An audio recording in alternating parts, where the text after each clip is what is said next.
हर बार values को assign करवाते हैं। कोई भी प्रोग्राम जो भी हमने अभी तक बनाया उसमें हमने हर बार वैल्यूज खुद से अपने हाथों से असाइन करवाई, थोड़ी सी मेहनत करके। जब हम बड़े बड़े प्रोग्राम्स में काम करेंगे तो हमें और भी ज़्यादा वैल्यूज को असाइन करना पड़ेगा, जो कि थोड़ा सा कॉम्प्लिकेटेड है, थोड़ा कॉम्प्लेक्स है। ओके, तो हम ऐसा नहीं कर सकते। और मोस्ट ऑफ द प्रोग्राम्स में हमें बहुत ज़्यादा इनपुट्स लेने पड़ते हैं, जिसमें असाइन करवाना तो बहुत ही गलत तरीका है।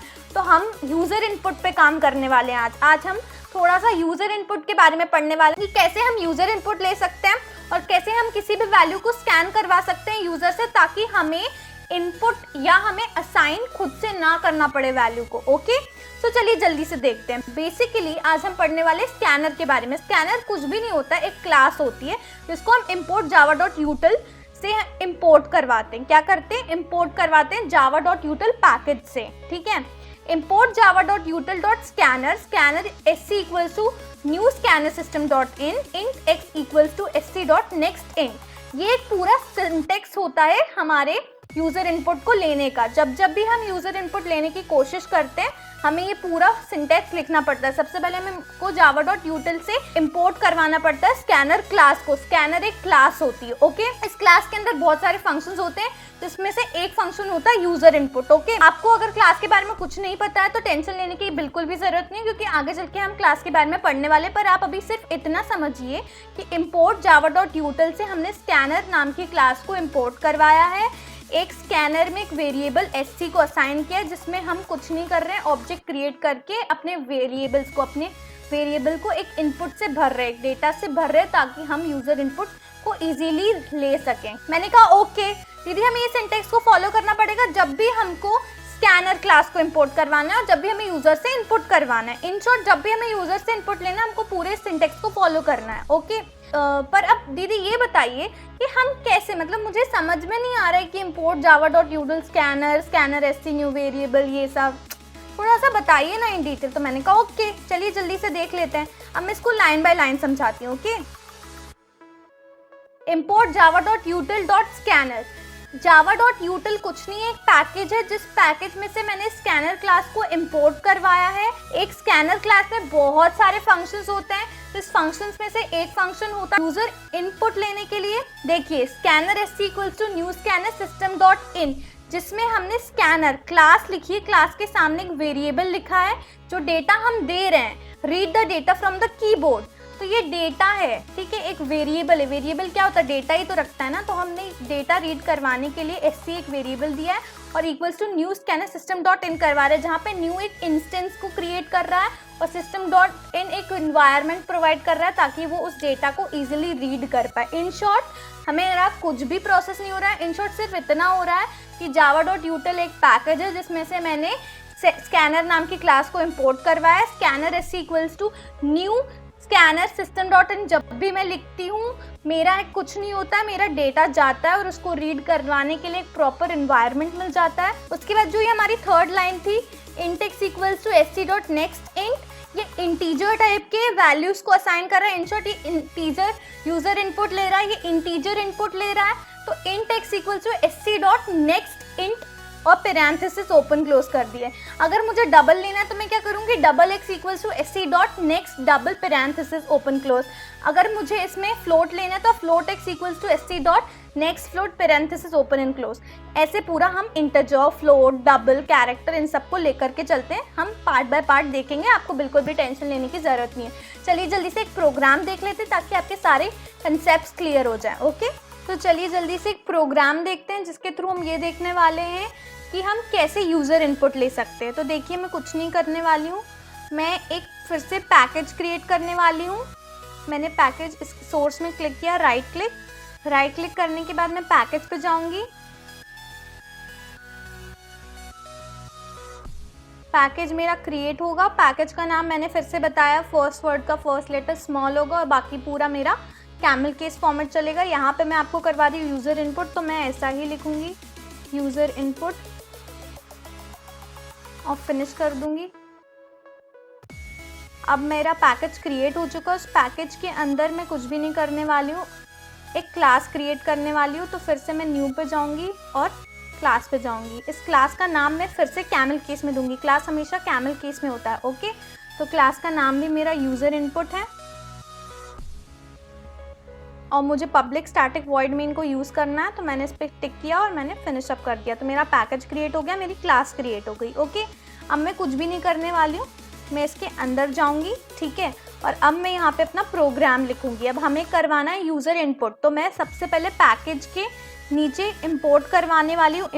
तो अब हम कुछ नहीं करने वाले हैं, इम्पोर्ट करवाने वाले हैं java.util से स्कैनर क्लास को। तो मैंने कुछ नहीं किया, मैंने लिखा है यहाँ पे इम्पोर्ट java.util।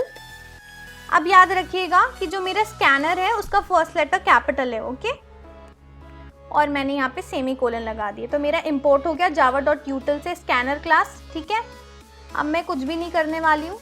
सो हमारा इम्पोर्ट हो गया java.util.scanner से। स्कैनर क्लास होती है जिसमें बहुत सारी फाइल्स, बहुत सारे फंक्शंस प्री डिफाइंड होते हैं, पहले से ही बने हुए होते हैं, जो लोगों ने बनाए होते हैं। तो हम उसको यूज़ कर सकते हैं अपने फ़ायदे के लिए, हमें खुद से एक फंक्शन बनाने की ज़रूरत नहीं होती। तो अब हमारे पास पहले से एक फंक्शन बना है, तो हम खुद से क्यों बनाएंगे। तो java.util.scanner, इस स्कैनर क्लास में बहुत सारी फाइल्स, बहुत सारे ऐसे फंक्शंस होते हैं जिनमें से एक फंक्शन होता है यूज़र इनपुट के लिए, जो हम आज यूज़ करने वाले हैं। अगर आपको देखना है उसमें और क्या क्या चीज़ें होती हैं, क्या क्या फंक्शंस होते हैं, तो आपको कंट्रोल दबाने के बाद इस पर क्लिक कर देना ओपन डिक्लेरेशंस में। जैसे ही आप क्लिक करें तो आपको पता चल जाएगा कि उसके अंदर क्या क्या है, और आप सर्च आउट कर सकते हैं कि उसके अंदर कितने फंक्शन से किस किस चीज़ों के लिए यूज़ किया जाता है। ओके, तो अब हम अपने प्रोग्राम में वापस आते हैं। अब यहाँ पे हमने इम्पोर्ट तो करवा दिया है, अब यहाँ पे हम स्टार्ट करते हैं अपना। तो स्कैनर ऐसी हमने एक वेरिएबल बनाया जिसमें मैं इंस्टेंस क्रिएट करने के बाद स्कैनर system.in और सिस्टम का एस हमारा कैपिटल हो। तो अब हम कुछ नहीं करने वाले, यहाँ पे हम लिखेंगे इंट एक्स। जैसे कि हमने बताया हम इंट डेटा टाइप के बारे में भी कर रहे हैं, यूजर इनपुट हम इंटीजर फॉर्म में ले रहे हैं। तो int x equals to SC, जो मेरी वेरिएबल था, एससी डॉट मैं करने वाली हूँ नेक्स्ट इंट। जैसे ही मैं लिखती हूँ और सेमी कोलन लगाती हूँ, मैंने यूज़र इनपुट ले लिया है। और अब मैं अब इस यूज़र इनपुट को प्रिंट करवा लेती हूँ, system dot out dot print ln, और इसमें मैं लिख देती हूँ x क्या है। ओके, हाँ, अब मैंने कंट्रोल एस किया। कंट्रोल एस करने के बाद मैं प्रिंट करवा दूंगी। सबसे पहले देखिए ये हॉल्ट हो गया। अब मुझे यहाँ पे वैल्यू देनी है। वैल्यू क्या है, सपोज मैंने 4 दिया तो इसने 4 प्रिंट कर दिया। आप समझ रहे, मतलब मैंने एक इंटीजर टाइप ऑफ वैल्यू दी और उसने मुझे वो वैल्यू प्रिंट करके दे दी। मतलब हमने सक्सेसफुली यूज़र इनपुट लेना सीख लिया है। मैं फिर से आपको बता देती हूँ, int x equals to st dot next. Int से मैं सिर्फ इंटीजर टाइप ऑफ डेटा को यूज़र इनपुट करवा सकती हूँ, that means integer type of input ही ले सकती हूँ। पर अगर मुझे डबल टाइप लेना है तो इन शॉर्ट मैं क्या करूँगी, मैं कुछ नहीं करने वाली हूँ। मैं यहाँ लिख सकती हूँ double y equals to sc dot next double parenthesis और ये। ओके, जैसे ही मैंने ये किया, अब मैं इसके बाद system dot out dot print ln, ताकि आपको भी तो पता चले कि हाँ जो हम करवा रहे हैं क्या वो सही हो रहा है या नहीं। और मैंने इसको कंट्रोल एस करके सेव कर दिया। अब मैंने इसको रन किया तो ये हॉल्ट हो गया। अब मुझे यहाँ पे इनपुट देना है। जैसे मैं पहले दे रही हूँ 8 और दूसरा मैं दे रही हूँ 3। तो देखिए अब मैं, double is not a complete number, वो हमेशा डेसिमल नंबर लेता है, मतलब double is a decimal number, तो उसने मुझे 3 का 3.0 दिया। फिर से हम एक बार करने की कोशिश करते हैं। मैंने इसको रन किया और पहले मैं इनपुट में दे रही हूँ 6, तो इसने मुझे 6 प्रिंट कर दिया। अब मैं दूसरा इनपुट देने की कोशिश करती हूँ जो कि है मेरा 5.0। देखिए 5.0 प्रिंट हो गया। अब समझ रहे हैं ना, मतलब हमने सक्सेसफुली हर टाइप के डेटा टाइप्स का इनपुट लेना सीख लिया है। अब हम एक छोटा सा प्रोग्राम देखते हैं, एवरेज ऑफ 3 नंबर्स। हम कुछ नहीं करने वाले, एक नई क्लास क्रिएट करेंगे।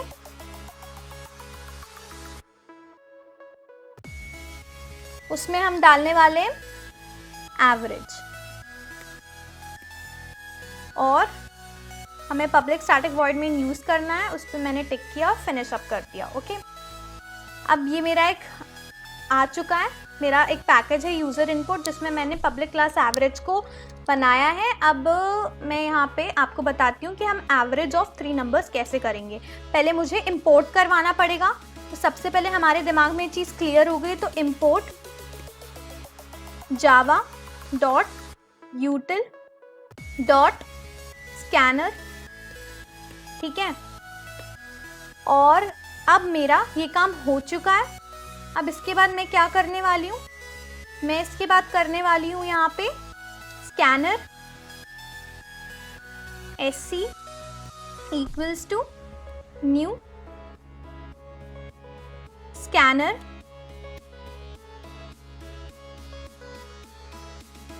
सिस्टम डॉट इन,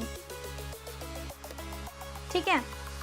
अब मैं इसके बाद लिखने वाली हूँ, सपोज एवरेज ऑफ 3 नंबर लेना, फ्लोट भी हो सकता है ना, तो यहाँ पे हम फ्लोट के बारे में देख लेते हैं। तो मैं यहाँ पे लिखूंगी float x equals to sc dot next float parenthesis open and close and this, okay. अब इसके बाद हम देख लेते हैं फ्लोट का हम दूसरा करवाते हैं, क्योंकि हमें एवरेज ऑफ 3 नंबर्स का प्रोग्राम बनाना है। तो एक मैंने y ले लिया जिसमें मैंने sc डॉट नेक्स्ट, और फ्लोट है मेरा ये भी, तो मैंने फ्लोट लिखा और ये, okay. Then again float z equals to sc dot next float, now it's all done.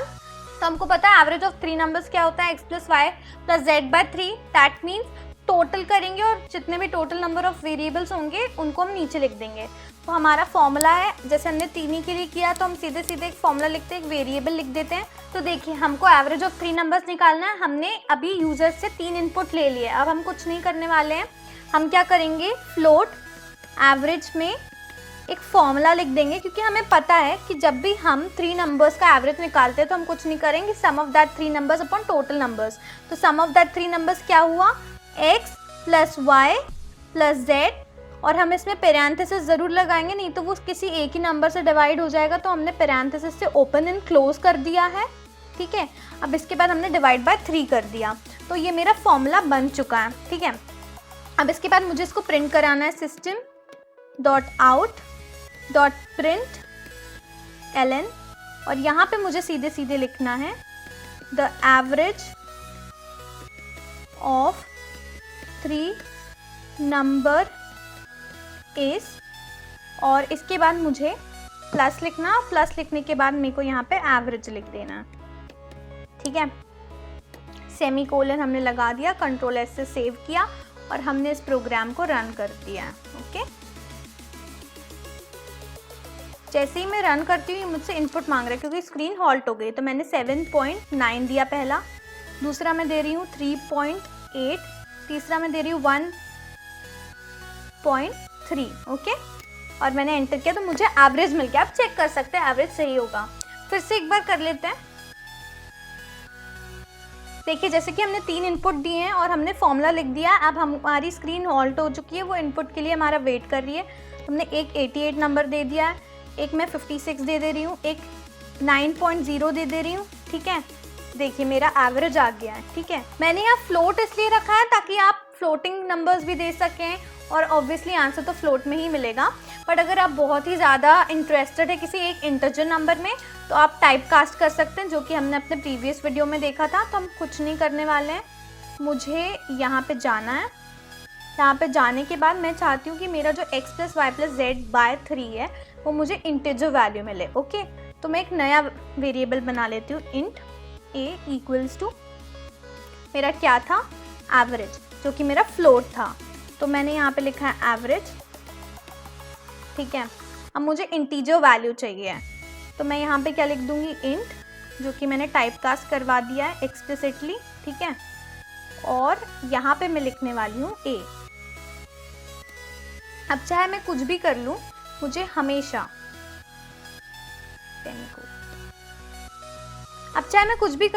हमेशा एक इंटीजर वैल्यू ही मिलेगी। तो अब मैं फिर से इसको रन करती हूँ कंट्रोल एस करने के बाद। जब मैं इसको रन करती हूँ स्क्रीन वेट कर रही है इनपुट के लिए। मैंने यहाँ पे कोई एक बड़ा सा ये नंबर दे दिया है, मैं यहाँ पे दे रही हूँ और ये नंबर यहाँ दे रही हूँ, और आप देखिए मुझे इंटीजर ही मिलेगा। उसने पॉइंट के बाद वाले सारे नंबर्स को हटा दिया क्योंकि हमने एक फ्लोट को टाइपकास्ट कर लिया इंट में। ओके, मुझे लगता है आप लोगों को समझ में आ गया होगा। तो मुझे लगता है आपके सारे कंसेप्ट्स क्लियर हो चुके होंगे कि कैसे हम किसी से यूज़र इनपुट करवा सकते हैं। बेसिकली कुछ भी नहीं होता है, हम एक import java.util से स्कैनर क्लास को इंपोर्ट करवाते हैं। स्कैनर क्लास के अंदर बहुत सारे फंक्शंस होते हैं, बहुत सारी फाइल्स होती हैं जो प्री डिफाइंड है, पहले से बनी हुई है, हम उनको यूज़ करते हैं। उनमें से एक होता है यूज़र इनपुट के लिए।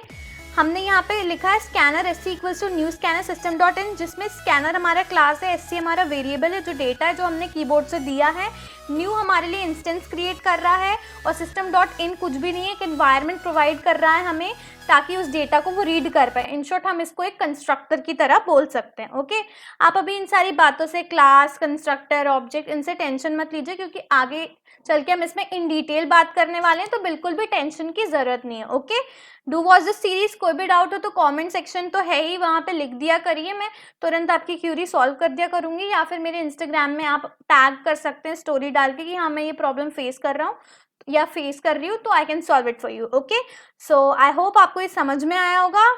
Till then stay tuned, bye bye and do watch this series. All the best.